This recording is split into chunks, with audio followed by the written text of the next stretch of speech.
There's a particular kind of grief that no one names properly. It doesn't follow a death or a divorce or a diagnosed loss. It arrives quietly, usually in a therapist's office or in the middle of a long drive, when something you've carried for decades gets called by its actual name.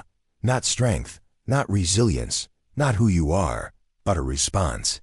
An adaptation. Something your nervous system built in the dark, under pressure, because there was no other viable option. And the grief comes not from losing the thing. It comes from realizing you built your entire sense of self around it. What was built, and why start with what was actually happening in the body of a child in an unpredictable environment? Not a dramatic one, necessarily.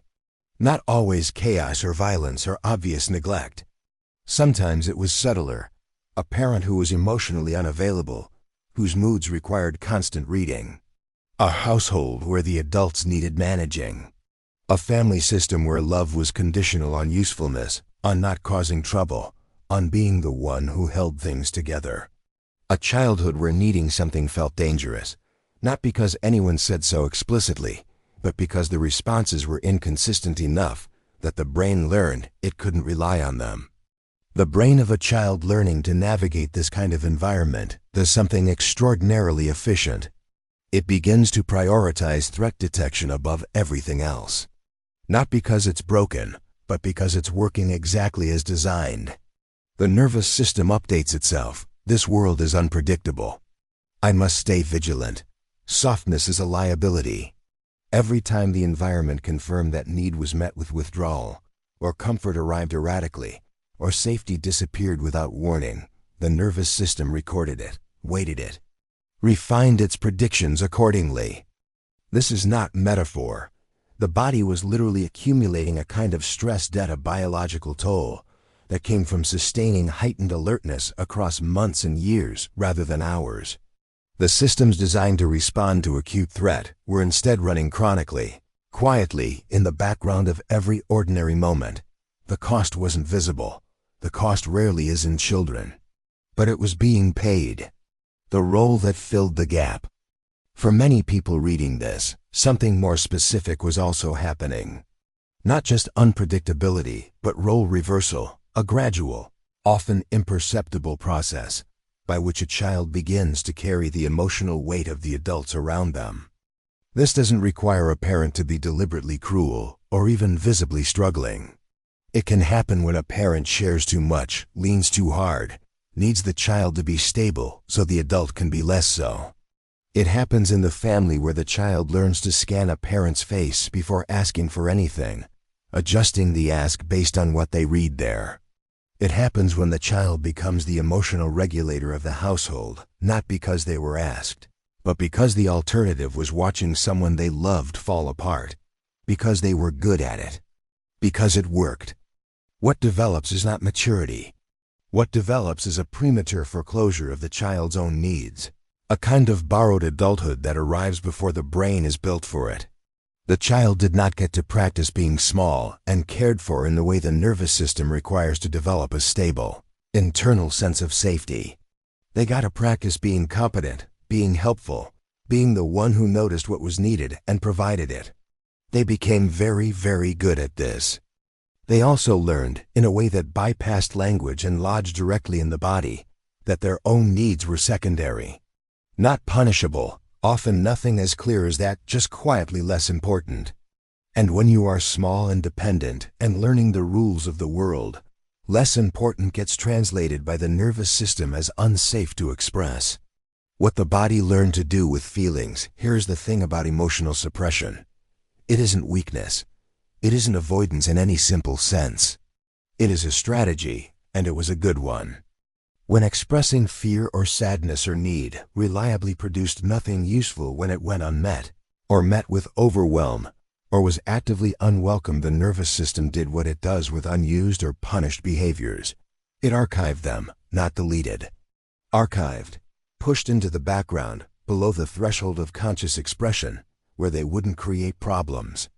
The child who learned early that their distress burdened others got very good at not appearing distressed. They may have stopped even knowing they were. This becomes the emotional style that travels into adulthood. Not dramatic repression in the clinical sense, just a habitual, deeply grooved preference for self-containment. The adult version of this person is often experienced by others as calm, capable, reliable. They are frequently the person others lean on. They will give you their full attention in a crisis. They will not call you at 2 a.m. They may not call anyone at 2 a.m. because the idea of doing so generates, in their chest, a feeling that is a close cousin to shame.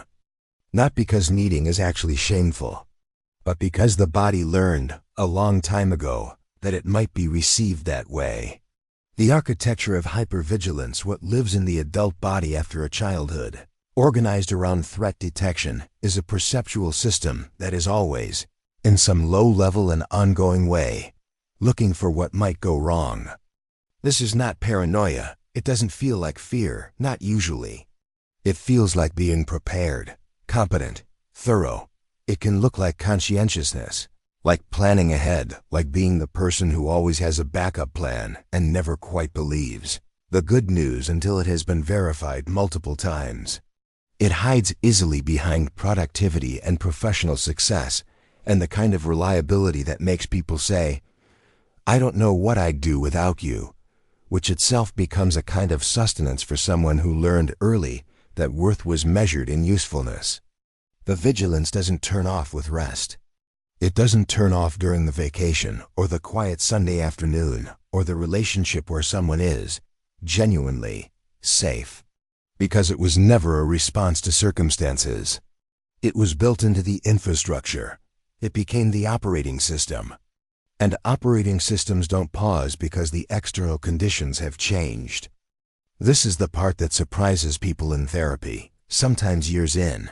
They have built a life that is, by any external measure, fine, safe, even. The original environment is gone. The people who required managing are no longer present, or no longer powerful in the same way, and the body hasn't noticed. The body is still running 2003 threat protocols in a completely different house. Why rest doesn't work? There is a specific kind of exhaustion that doesn't resolve with sleep. It accumulates not from what you do, but from the continuous low-grade cost of staying ready, staying useful, staying palatable to others, staying in control of your own emotional presentation so that no one around you needs to manage it. When someone raised this way tries to genuinely rest, not perform rest between productive intervals, they often encounter something uncomfortable. Restlessness or a vague sense of guilt. The feeling of falling behind without being able to name what they're behind on. Discomfort with stillness that is almost physical. The sense that their value is evaporating in direct proportion to how still they sit. This is not laziness. It is not a character flaw or a personality type. It is the logical consequence of having learned, at the level of the nervous system, that worth is conditional. That care follows performance. That love, whatever love looked like in the original household, was most reliably available when you were doing something that made you useful to it. The body learned the equation. It runs the equation automatically. Stillness equals worthlessness equals danger. And the nervous system treats that danger exactly as it would treat any other, with activation, with readiness, with an ambient urgency that has no particular object. The hidden cost of the competent self, the self that was built in this environment, is not a false self in any melodramatic sense. It is real. It is functional. It got you here. But it carries costs that compound over time, in the ways that chronic things always do. The emotional development that was skipped, or compressed, or foreclosed, doesn't disappear. It waits, it emerges sideways, in disproportionate reactions to small things, in a grief that appears without a clear referent, in the sensation of watching other people receive care, and feeling something you can't quite name, that might be hunger. It shows up in relationships where the dynamic tilts, reliably and without your full awareness, toward you being the stable one, the capable one, the one who doesn't need much, the one who, paradoxically, is easier to be around precisely because they never seem to require anything. The cost is also split development. You are decades old, in some respects emotionally sophisticated, socially perceptive, capable of remarkable self-regulation under conditions that would dismantle most people, and much younger in others. The part that knows how to handle a crisis, and the part that doesn't know how to sit in the discomfort of being cared for, are not the same age. They were never given the chance to be. And here is the particular cruelty of it. The qualities that emerged from this environment, the competence, the reliability, the composure, are the very qualities that make it hardest to identify that anything is wrong. They don't look like symptoms. They look like virtues. They are rewarded, continually and specifically, by a world that prizes exactly this kind of person. The same system that cost you something in private pays dividends in public, which makes it extraordinarily difficult to examine. What letting go actually means here is where the grief enters. When someone begins to loosen their grip on these adaptations through therapy, through relationships that don't require this version of them, through simple attrition as the original environment recedes far enough to be examined, there is often a disorientation that doesn't get talked about honestly enough. Because what you are letting go of is not just a coping strategy. You are letting go of what feels like you. The self who doesn't ask for help is not experienced as a compensatory behavior. It is experienced as an identity. The self who stays regulated when others fall apart, who keeps going when the obvious response would be to stop, who finds a kind of purpose in being needed. That self has a history, a function, a felt sense of coherence. Challenging it doesn't feel like growth. It feels like dismantling the only structure you have. This is not irrational. This is how the brain works with deeply established patterns.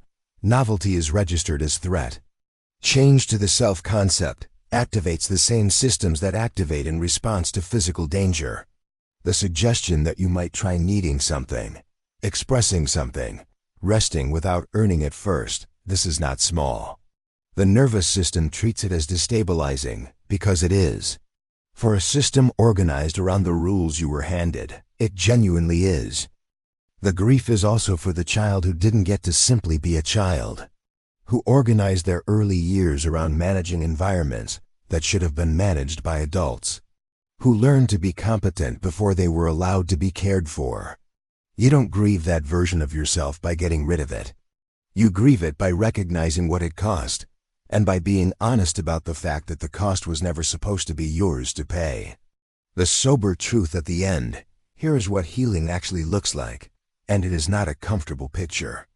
It is not the restoration of some prior unburdened self, because that self doesn't exist and never did. It is not the discovery that you are actually soft or vulnerable, or someone who finds rest easy, because you may not be, and ease may not come quickly or naturally after years of training in the opposite direction. What it is, more precisely, is this: a gradual, often uncomfortable, and stubbornly unglamorous process of learning, often genuinely for the first time. In the body, not just intellectually, that safety no longer requires vigilance to maintain. That rest does not need to be earned. That care received is not the same as debt incurred. That needing something does not make you the kind of burden you were so careful, for so long, never to become. This does not feel like freedom, not at first. It feels like losing the thing you were best at. It feels like setting down a weight you'd forgotten was heavy because your body shaped itself around it years ago, and now without it you don't know quite how to stand. The patterns were not failures. They were answers to conditions that required answering. But you are no longer in those conditions. You have not been for some time. And the body, which runs on old data until something forces it to update, is still keeping watch for threats that have passed, for a door that has been closed for years, for a need that is no longer dangerous to have. The work is not becoming someone who never needed those patterns. The work is simply, and it is not simple, learning that you no longer do.